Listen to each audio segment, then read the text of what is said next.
San Francisco, and today I'm going to talk about modernism and its themes and techniques. So, modernism started around the 1920s era. It was driven by a conscious desire to overturn traditional modes of representation. So, today, the three themes and techniques we're going to talk about are irony, playfulness, and black humor. So, the first one we're going to talk about is irony. So, what is irony? Irony is defined as the use of words to convey a meaning that is the opposite of its literal meaning.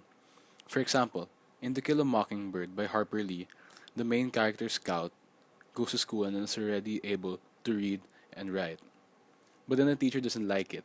Usually when a student excels more than the teacher expects, then the teacher would be happy. But in this case, the teacher doesn't like it, and it's kind of weird and ironic at the same time. So there are three types of irony. The first is situational irony, where actions or events have the opposite result from what is expected. The next is verbal irony, where someone says the opposite of its literal meaning, or it's some sort of sarcasm. And the third is dramatic irony, when the audience or reader knows something that the character does not. Playfulness is the next technique we're going to talk about. So, what is playfulness?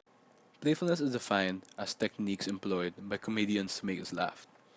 In the book The Crying of Lot 49 by Thomas Pynchon, it contains silly wordplay with a serious context, and there was a character whose name was Mike Fallopian. Fallopian is actually a funny word to some people because it represents the female reproductive system, so a part of the female reproductive system. So they use it as a joke sometimes. Mostly guys use it as a joke. So the author being a guy, he thought it was funny, and therefore he used a technique of playfulness. The next technique we're going to talk about is black humor.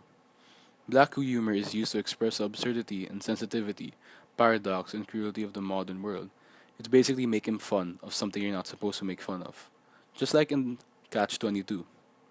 They made fun of World War II.